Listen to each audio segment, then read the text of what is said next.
Since the start of the century, the fortunes of Russia have ebbed and flowed. So too, the country's relations with the West. But throughout, there has been one constant: Vladimir Putin. Since taking power at the end of 1999, first as president, then as prime minister, then as president again, Putin has built a Russia in his own image. The first part of his rule saw an economic rebound and rising living standards. At the same time, Putin asserted his authority internationally after a decade of post-Soviet humiliation. But economic pain was to come with the resource-rich nation being hit by falling oil prices. At the same time, relations with the West came under strain. The Kremlin's intervention in Ukraine saw Russia hit with sanctions that still stand. What hurts Mr. Putin abroad helps him at home, and the standoff has only boosted his popularity in Russia. In a country where power and strength are prized, the president's publicity plays to this. At 80%, his approval rating is at a level very few Western leaders could even dream of. But despite his popularity and the psychological position as Russia's ultimate guardian, it's an election year at the parliamentary level, and the country's economy is still yet to recover. The Russians heading to the polls this year for the parliament, and then again the presidency looming in 2018, I sat down with President Putin for an exclusive conversation. President Putin, thank you very much for talking to Bloomberg. You have studied and watched the West many times. You've been to the G20 more than any other leader at the moment.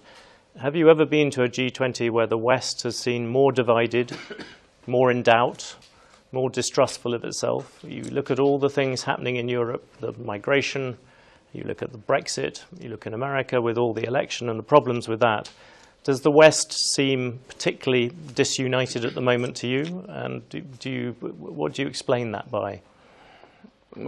Много проблем. There are many problems in the world economy on the whole, and the West's economy also has a lot of problems. Старение населения, падение темпов роста производительности труда, An aging population, declining growth rates of productivity rates. These are obvious things.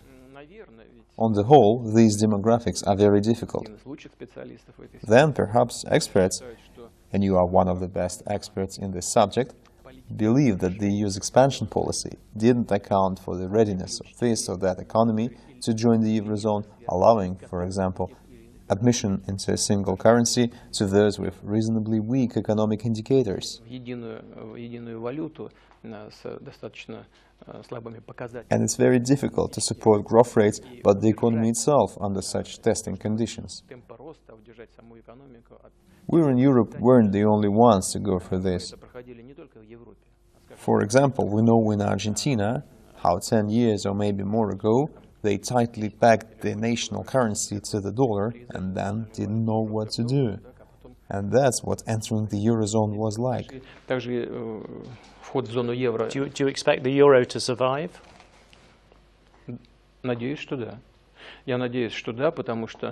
I hope so. I hope so because, first of all, we believe in the fundamental basis of the European economy. We see that Western European leaders, despite disagreements, of course, in general, maintain, I can't say right or wrong, that depends on what side you look at it from, very pragmatic approaches to resolving economic issues and do not abuse financial instruments or financial injections. They primarily strive for structural changes that, in fact, are no less acute in our economy, or perhaps even more so. I'm referring to a problem that we can't overcome, specifically the dominant role of the oil and gas sector in Russia and, as a result, dependence on oil and gas revenue. But Europe also has not a dependence on oil and gas, but the time for structural reforms long ago came. And I think that the leading economies have a very pragmatic approach to resolving the economic problems facing Europe. ведущие экономики очень прагматичны. That is why we hold about 40% of our reserves in euros. Проблем. Поэтому мы и держим примерно 40% наших золотовалютных резервов в евро. You expect the euro to survive, and you expect Europe to keep the existing membership. They're not going to lose any more. They're not going to lose another country like they lost Britain. Вы знаете, это я не хочу. You know, I don't want to respond to your provocative question, even though I understand that it could be interesting. Come on, you many times you criticize Europe. You could take some. Да, я критиковал, но повторяю еще раз, мы держим 40%. I have been critical, but I again repeat. В евро, и мы не заинтересованы. We hold 40% of our reserves in euro, and it's not in our interest for the eurozone to collapse. Even though I don't rule out that there could be some decisions made that would consolidate a group of countries with equal levels of development, and thereby, in my opinion, strengthening the euro. Но могут быть какие-то и другие промежуточные решения. But there might be some other interim decisions in order to preserve the existing number of members in the eurozone. Это не наша задача. That's not our goal, but we always very attentively monitor and wish our European partners success. What you said about criticism, I criticize their foreign policy, but that doesn't mean that we should agree on everything. We have criticized many things and believe that our partners have made more than a few mistakes, as probably we have too. Nobody is safe from these mistakes, but in regards to the economy, I'll say it again. In my opinion, the European Commission and the leading economies of Europe are acting pragmatically and are on the right track. Can I ask you about the oil price, your favourite subject? Almost 2 years ago, you said that if crude oil fell below $80 a barrel, there would be a collapse in oil production. Well, the price is still below $50 and production hasn't stopped. Has your thinking changed on that at all? Ну, если я говорил, что добыча нефти. Well, if I said that oil output would end, then I was mistaken. Видимо, с горяча, но, по-моему, это шоу. I don't. It's true. Remember where I said that? Probably just off the top of my head. I don't think I said that, but maybe I just don't remember. Вряд ли будут вводиться. Ну, собственно говоря, так и происходит. Но, может быть, даже на удивление. I said that new deposits wouldn't be commissioned at a certain oil price. Strictly speaking, that's what's happened. Вот за последний год в нефтяники проинвестировали. But maybe even surprisingly, our oil and gas companies, mainly the oil companies, are continuing to invest. In the past year, the oil companies have invested 1.5 trillion rubles. And if you take the state's investment in the pipeline network and electricity sector, then the overall investment in energy is 3.5 trillion rubles in the past year. This is quite significant. And you're going to talk to the Saudi Deputy Crown Prince at the G20, Mohammed bin Salman. There's talk, would you still be in favour of a production freeze if the Saudis want that? He's a very energetic state figure, and we really have struck up a good relationship. This is a man who knows what he wants and knows how to achieve his goals. But at the same time, I think he's a very reliable partner with whom you can reach agreements and can be certain that those agreements will be honored. But still, it wasn't us who rejected the idea of freezing output levels. It was our Saudi partners who at the last moment changed their view and decided to take a pause in taking this decision. But I want to repeat, our position hasn't changed, and if Prince Salman and I speak about this, then I shall, of course, put forward our position again. We believe that this is the right decision for the world energy. That's the first thing. The second thing is that everyone knows what the dispute was all about. The dispute was that if production were to be frozen, then everyone should do it, including Iran. But we understand that Iran is starting from a very low level, related to the well-known sanctions against this country. было бы несправедливо оставлять его на этом It would be unfair to leave it at this sanctioned level. I think that from the viewpoint of economic sense and logic, it would be correct to find some sort of compromise. I'm not sure that everyone understands that. The issue isn't economic but political. I would very much like to hope that every market participant who is interested in maintaining stable and fair global energy prices will in the end make the necessary decision.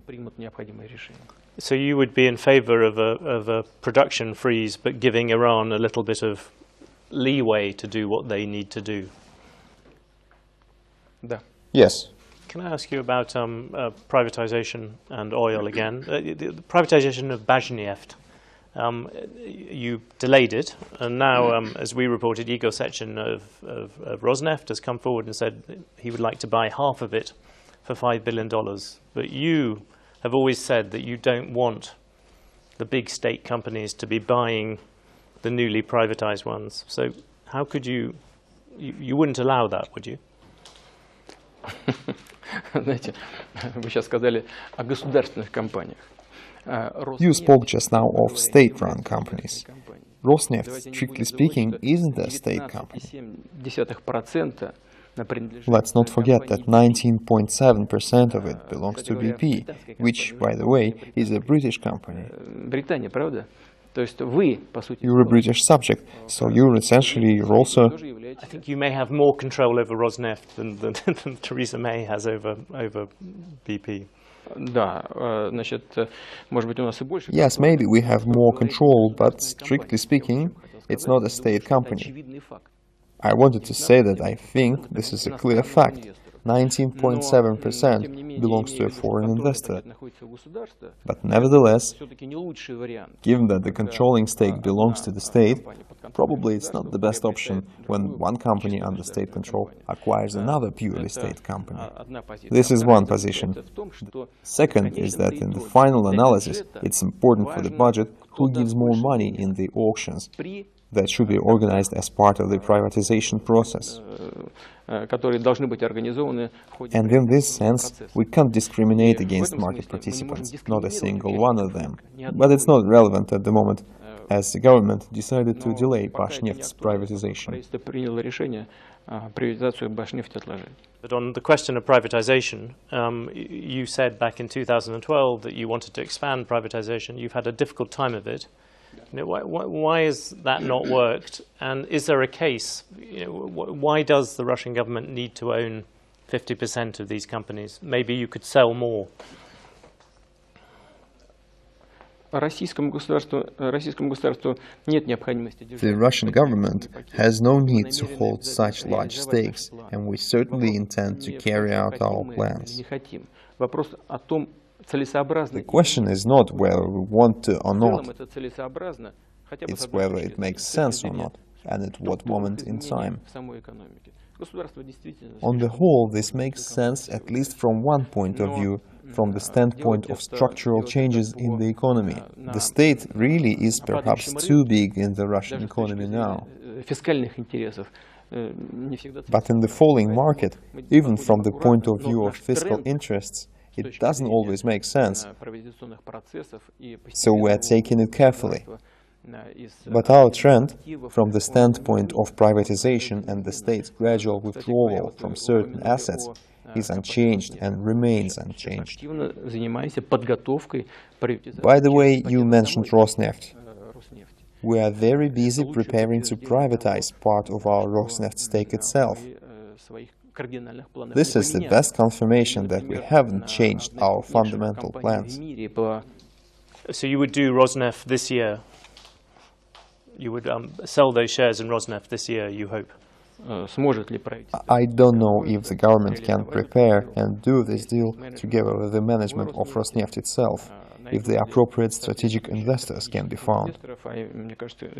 I think that we should be talking about precisely such investors, but we are preparing and planning to do the deal this year. And do you again, just to push you on that 50%, would you be happy in a world where the Russian state had less than 50% of these big companies? I don't see anything horrible in this. You know, I remember that we had once a company, I won't name it now, but when 50% of it went to foreign shareholders, foreign investors, the contributions to the federal budget, tax payments increased several times immediately, and the company's efficiency didn't deteriorate at all. So from the viewpoint of the state's interests, the end interests of the state, from the standpoint of its fiscal interests, we have positive rather than negative experience. Can I push you a bit on this? Because when I look at your record over all these years, in foreign policy, you have been very aggressive, very decisive, very bold. Everyone would agree on that. On economic policy, you seem a little bit more timid. I don't agree with this. I don't agree. Sorry, bold, yes. I act decisively, but not aggressively. I think. I act in line with the circumstances that arise. But on the economy, by contrast, you have been slightly more.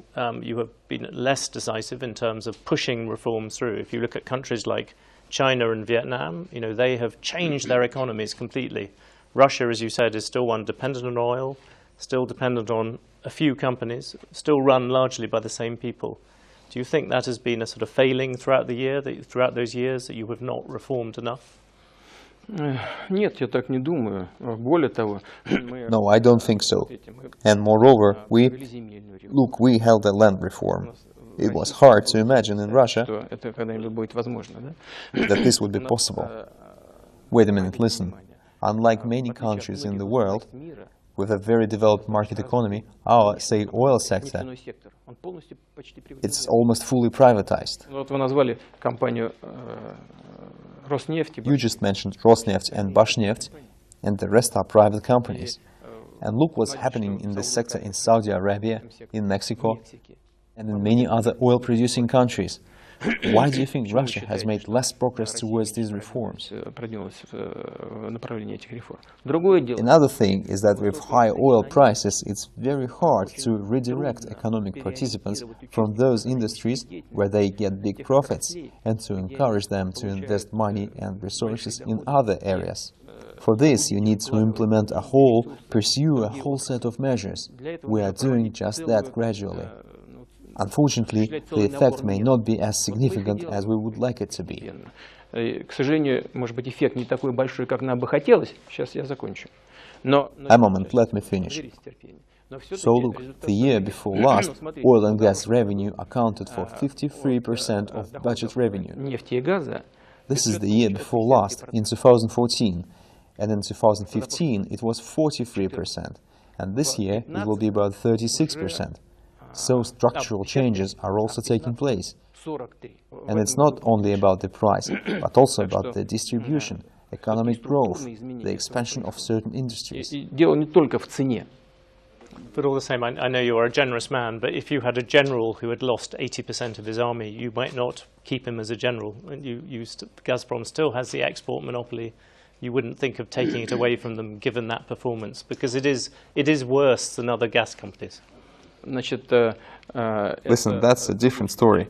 If we were talking about the general, then the general, in this case, would have lost nothing, but be sent to the reserves, which at any moment could be in demand and used.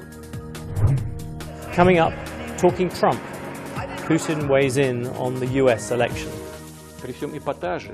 They are both using shock tactics, just each in their own way. This is Bloomberg.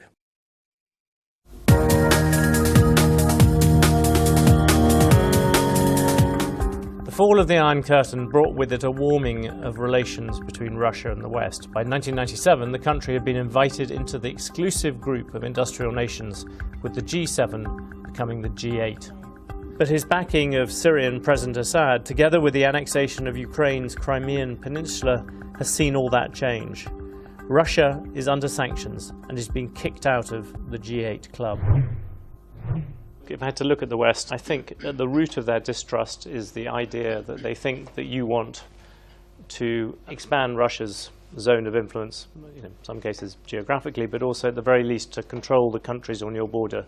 And at the moment, the main area of nervousness on that is the Baltics, Estonia, Lithuania, Latvia. You talked about the trust. Would you be able to say something that would give them reassurance on that count?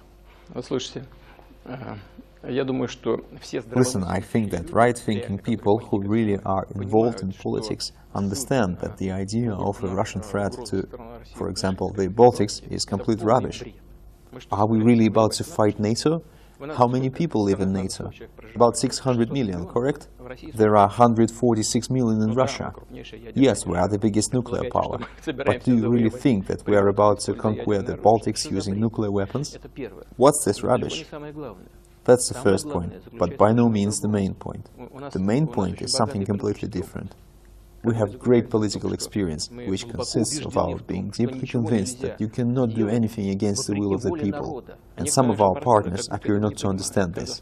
When they remember about Crimea, they try not to notice that the will of the people living in Crimea, where 70% of them are ethnic Russians and the rest speak Russian like their native tongue, was to join Russia. They simply try not to see this.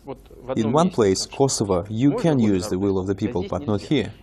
This is all a political game.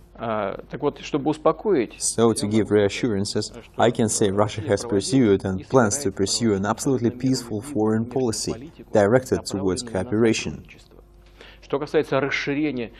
As far as expanding our zone of influence is concerned, it took me 9 hours to fly to Vladivostok from Moscow. This is a little less than from Moscow to New York, through all of Western Europe and the Atlantic Ocean.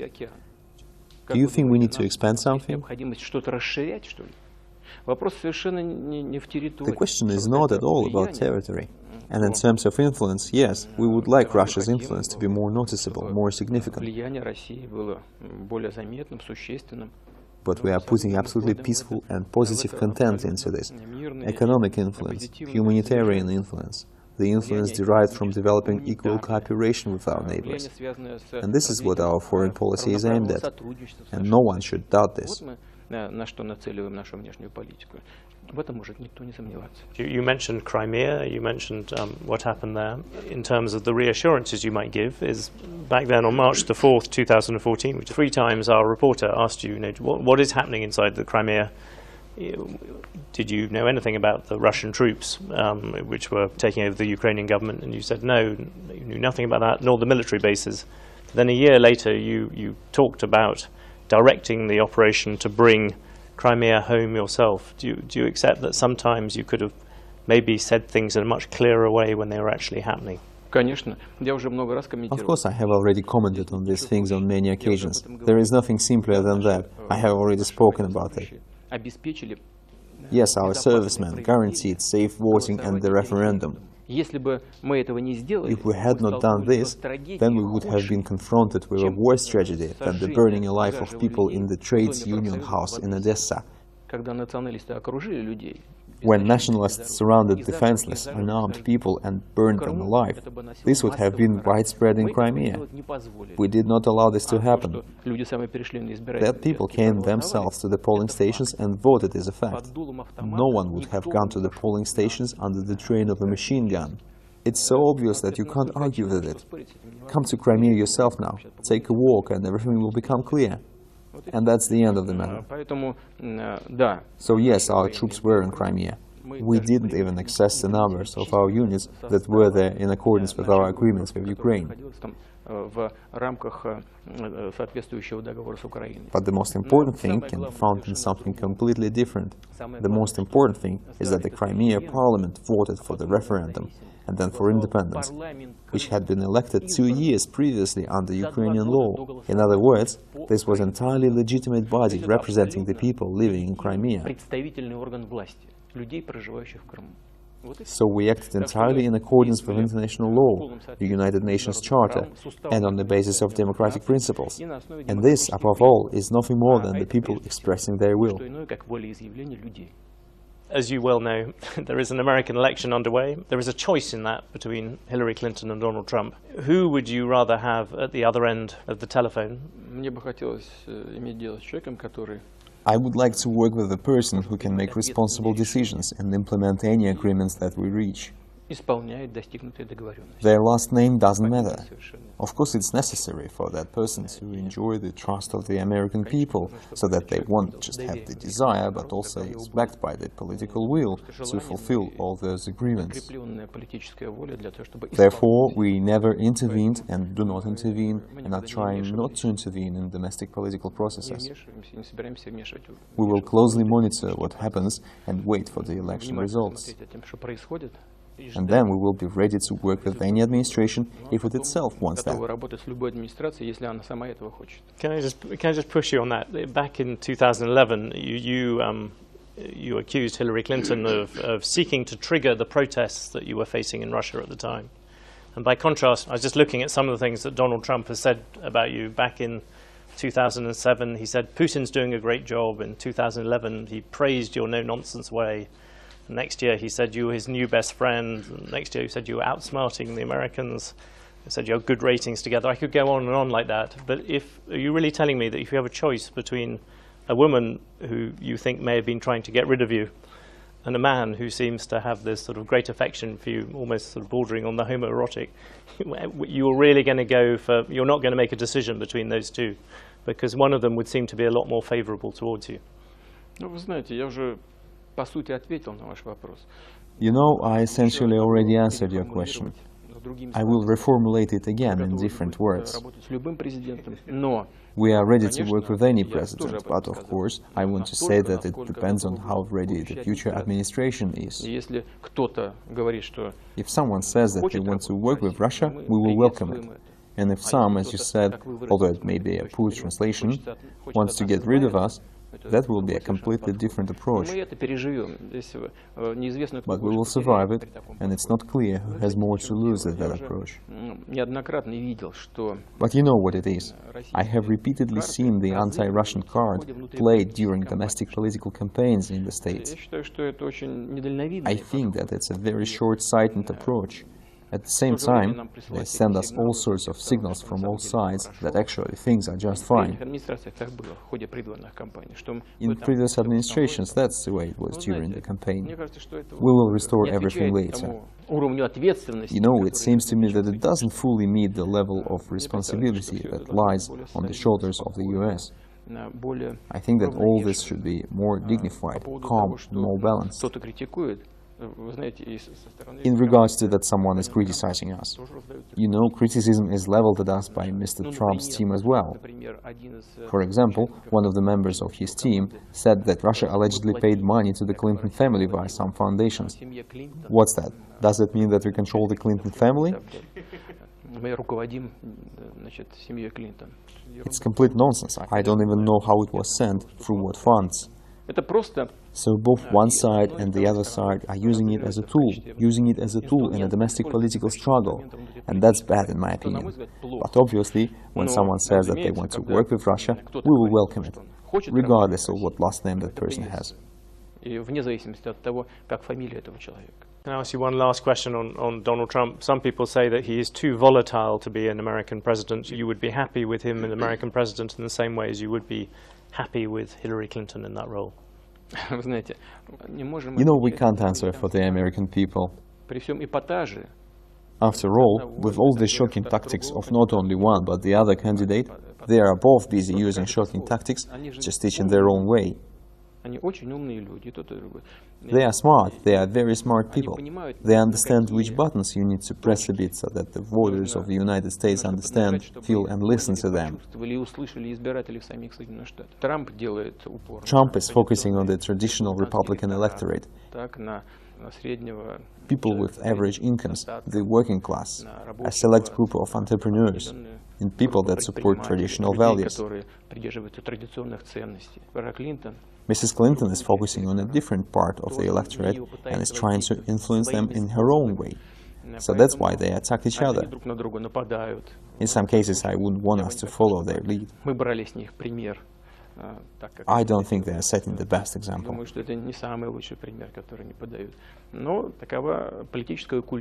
But that's the US political culture. You have to just accept it as it is. America is a powerful country and it has earned the right that nobody outside can interfere with it or comment on it. To answer your question for a third time, we will work with any administration, with any president who will win the support of the American people. If, of course, they are ready to cooperate with Russia. The other accusation you faced is that people connected with Russia or backed by Russia were the people who hacked into the Democratic Party's database. That you would also say is completely untrue. No, I don't know anything about that. You know how many hackers there are today, and they are so delicate and precise that they can leave their mark at the necessary time and place or camouflage their activities as if it were some other hackers from another territory or country. It's extremely difficult to check, if it's even possible to verify. In any case, we definitely do not do this on a state level. And then, listen, is it really even important who hacked this data from the election headquarters of Mrs. Clinton? Is that really important? The important thing is the content was given to the public. There should be a discussion about this, and there's no need to distract the public's attention from the essence of the problem by raising some side issues connecting with the search for who did it. But I want to tell you again, I don't know anything about it, and on a state level, Russia has never done this. And honestly, to be perfectly open, I can't even imagine that this sort of information is of interest to American society. Specifically, that the campaign headquarters worked in the interest of one of the candidates, in this case Mrs. Clinton, rather than equally for all of the Democratic Party candidates. It would simply not even occur to me that this could be interesting to anyone. So even from this point of view, we couldn't have been officially mixed up in this. Understanding that, to do that, you need to feel the nerve and the peculiarities of the domestic political life of the US. I'm not sure that even our foreign ministry experts are that sensitive. President Erdogan, you didn't protest that much when Turkish tanks rolled across the Syrian border the other day. Why? Do you think Turkey has now moved closer to your idea that the future of Syria has to involve President Assad staying in some way? Or have you changed your mind about President Erdogan? Only a little bit ago you were complaining that you had been stabbed in the back and you had the problems to do with the jet being shot down. Has something changed in Turkey in terms of what you can see? First off, we are starting from the fact that Turkey apologized for the incident that took place and for the death of our people. He did it directly, without any reservations, and we value that. President Erdogan went ahead with that. We see a clear interest on the part of Turkey's president to restore complete relations with Russia. We have many common interests in the Black Sea area and on the global level, and in the Middle East. We very much count on that we will be able to establish a constructive dialogue. We have many big projects, including Turkish Stream in the energy sector. And I think that in the final account, we will achieve them, at least the first part relating to increasing deliveries, expanding transport capacity and boosting deliveries to the domestic Turkish market. There will be the possibility of transit to European partners, again if they want it and if the European Commission supports it. We have a very large project to build a nuclear power station on unique terms. They consist of several elements. We will finance, own and operate it. Its singularity gives us reason to believe that the project will be implemented and will take into account the agreements on its economic parameters that set the price of a kilowatt-hour of energy.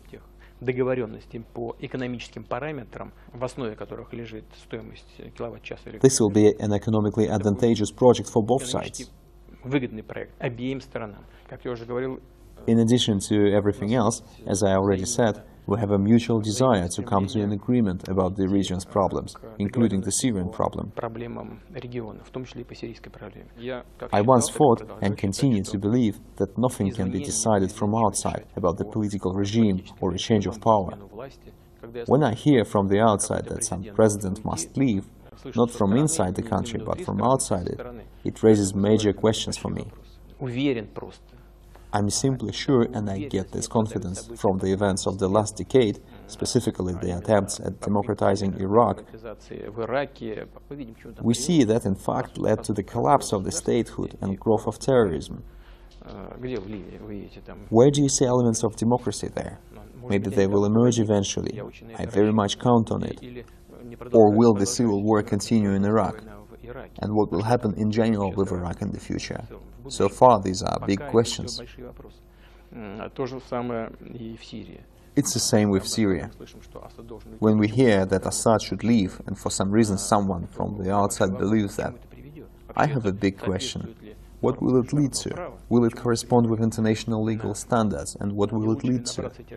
Isn't it better to be patient and facilitate changes to the structure of the society itself, to master this patience, allowing changes to the structure of the society, waiting for then these changes happen naturally within the country? Of course it won't happen today or tomorrow. Maybe that's what political wisdom is. Not fussing and getting ahead of yourself, but gradually working towards structural change. In this case, within the society's political system. In regards to Turkey's actions, we are in contact with our Turkish partners, and we consider everything that violates international law is unacceptable. Very quickly on Syria, are we any closer to having a Russian-American deal about how a plan for what to happen with Syria? You've had talks recently. It seems as if you've got a little bit closer, but is there any progress on that, and do you think we're closer to that than we have been? You know, the talks are very difficult. One of the key problems is that we insist, and our American partners are not opposed to this, that the so-called healthy part of the opposition should be distinguished from the radical groupings and terrorist organizations, such as Jabhat al-Nusra. While we have an impression that Jabhat al-Nusra are hiding under other names, they already call themselves differently, but in fact haven't changed at all. They start to observe this so-called healthy part of opposition, and there's nothing good in this.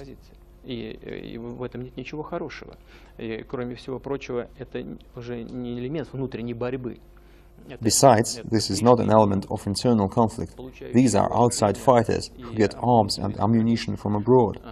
And in essence, our American partners agree with it, but they don't know what to do about it.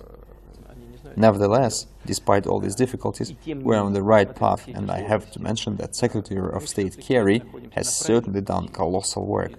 I'm surprised by both his patience and at the same time determination.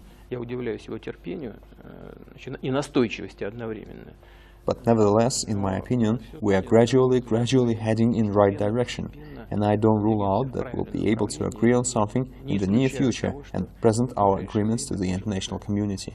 It's too early to talk about this, but I think, as I said, we are working in the necessary direction.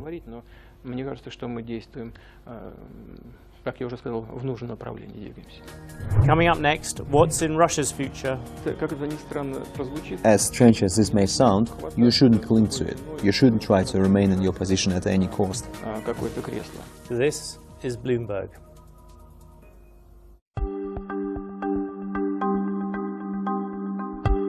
Mr. Putin has described the fall of the Soviet Union as the greatest geopolitical catastrophe of the 20th century. Since rising to power at the end of the last century, he has styled himself as a guardian of both Russia and its interests.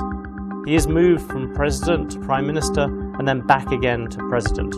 But whatever he has done, power has stayed with him. Can we ask you one last set of questions about your legacy? Have you yet decided if you will run in the presidential elections of 2018? We are now on the brink of parliamentary elections. We need to hold these elections to see the results. But after this, there will be another in almost 2 years. So it's far too early to speak about this. In the modern, rapidly changing world, it's simply damaging to talk about this. We need to work to make sure the plans and tasks we set ourselves are completed. We need to raise the quality of people's lives, develop the economy. social sphere and increase the country's defensive capabilities. Социальной сферы, повышение обороноспособности страны, в зависимости от... Depending on the solutions to these tasks, then we can see how to organize the presidential election campaign in 2018 and who should take part. И кто должен принять в ней участие. I haven't yet made a decision for myself. Do you think Russia is getting easier to run or harder? Проще, чем когда? При Иване Грозном... Simpler than when? In Ivan the Terrible's time, Nicholas II's, Brezhnev's, Khrushchev's?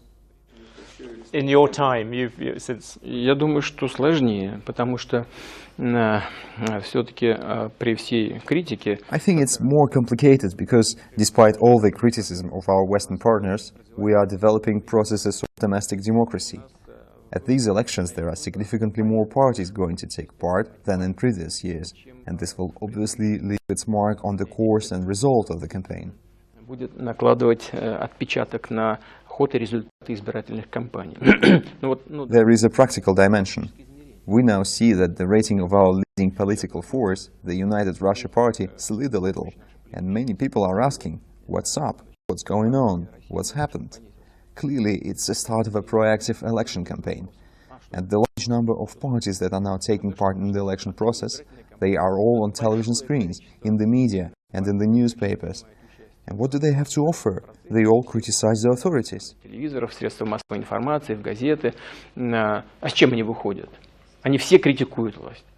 They, meanwhile, don't say how to make things better, and even say such things that even a person who has shallow views would find barely realistic and sometimes totally unfeasible. But then they look great on the television. They criticize and pour scorn on the representatives of the ruling party. But they don't say if they are ready to take responsibility for taking some not very popular but ultimately necessary decisions. Are you envious of the Chinese who don't have to go through these elections? В Китае другая. There is a different political system in China, and it's a different country. I don't think you'd like to see 1.5 billion people sense some sort of a disorder in their country and in their government.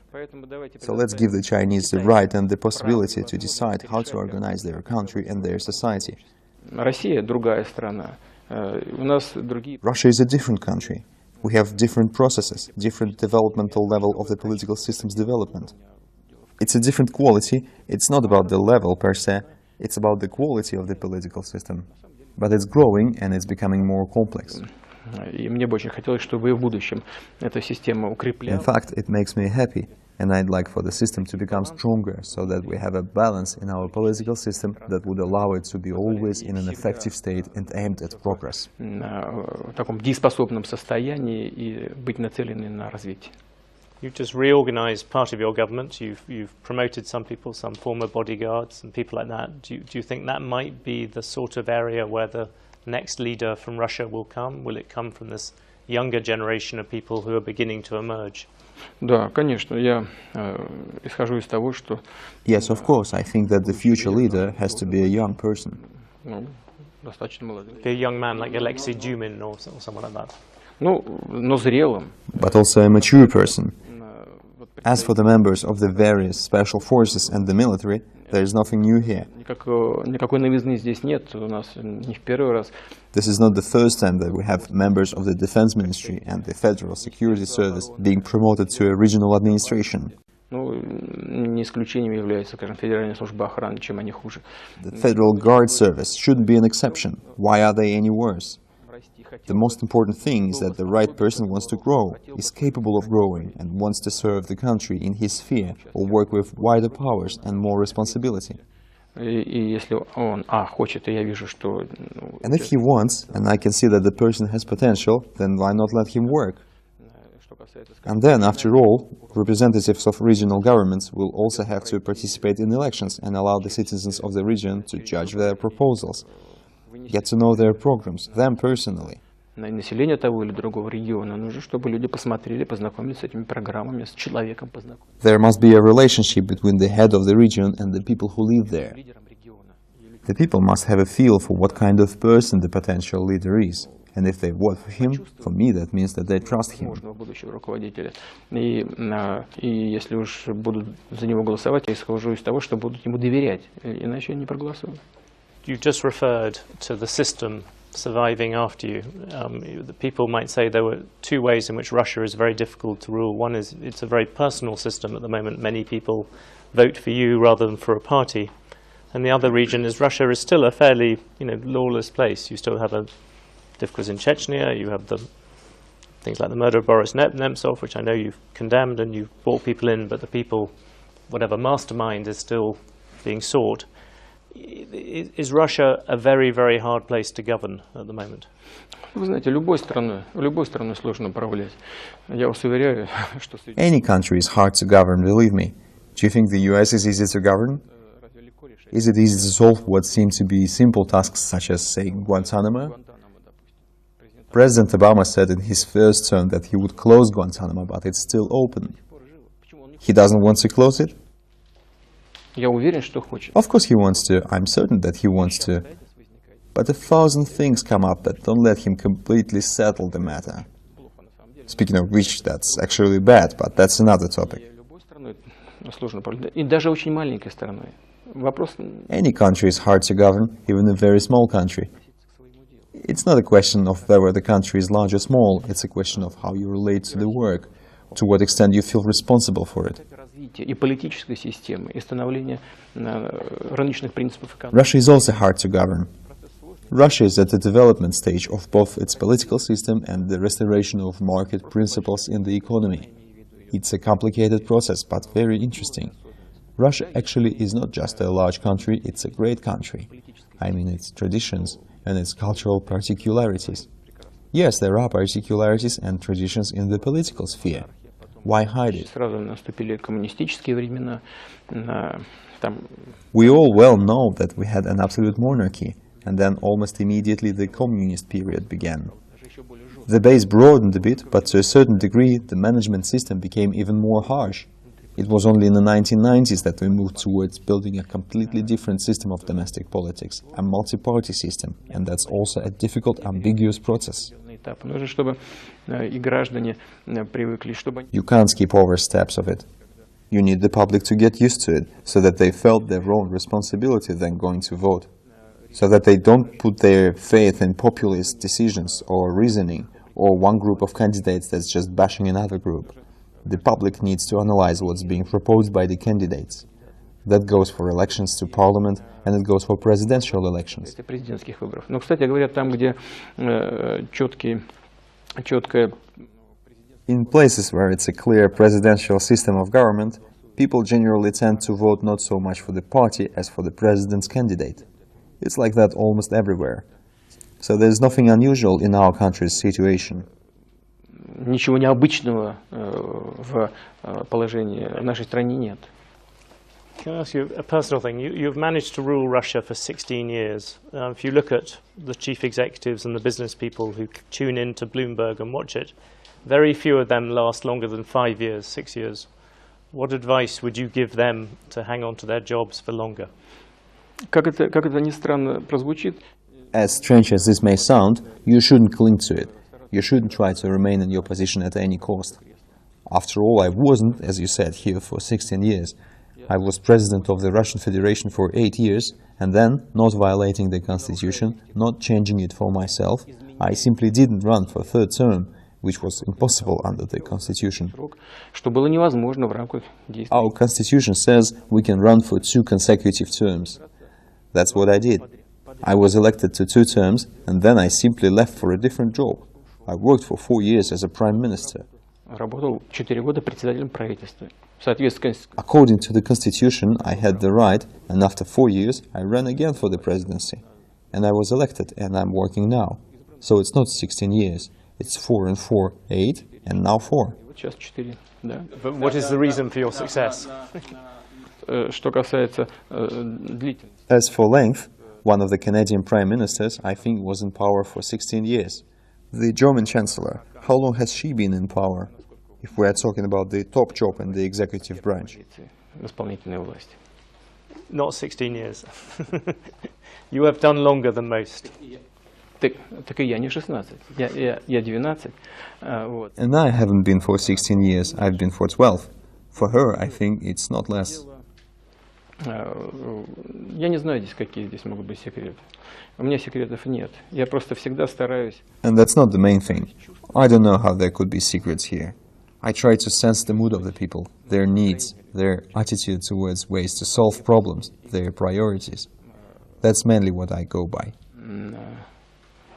Их настрой на форумы, на споры. And I think that's the most important thing in a person's work, in the work that the people of Russia entrusted in me.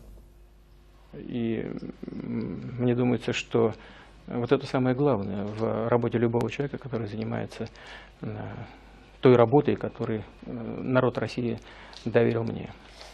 You look around the world at the moment, and there are so many countries have become dynasties. You have the Clintons and the Bushes in America. You have, as you say, on your southern fringe, a lot of people. You have children who you have very successfully kept out of the public eye. Would you ever want your daughters to go into politics? Would you want them to have the same life as you? Я не считаю себя вправе хотеть чего-то за них. I don't think I have the right to wish something for them. They are young, but already adults. They should determine their futures themselves. В целом, насколько я себе представляю, они уже выбрали. On the whole, to the extent I see it, they've already made those choices. They're doing science and some other things that are absolutely noble and needed by people. They feel needed, they get joy from their work, and that makes me very happy. И меня это очень радует. One last question. When I flew here, I had a choice of two films to watch. One was Dr. Zhivago, and the other was The Godfather. Which would you recommend for somebody trying to understand Russia?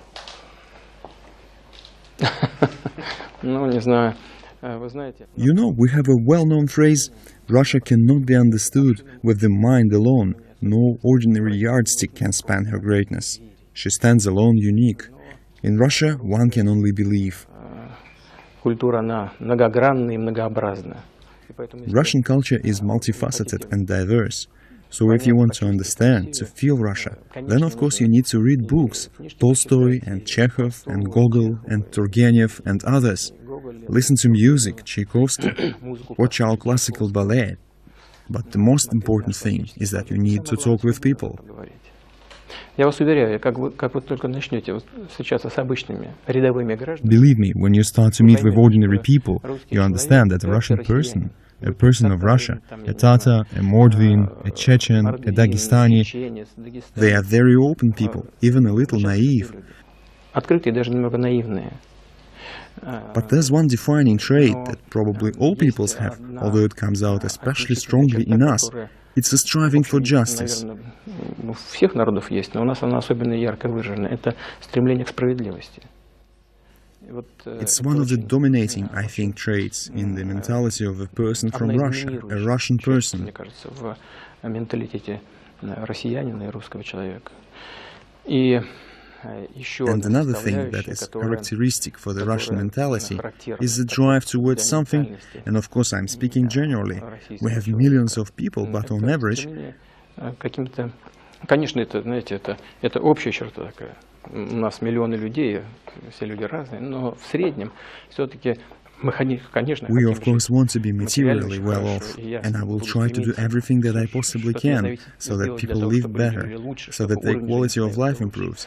But despite all that, in the soul of a Russian person, there is always a drive towards some kind of a lofty moral ideal, lofty moral values. К какому-то высокому моральному идеалу, к каким-то высоким моральным ценностям.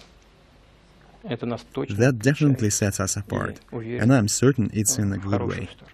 That sounds like Dr. Zhivago to me. President Putin, thank you very much for talking to us. You've been very generous with your time.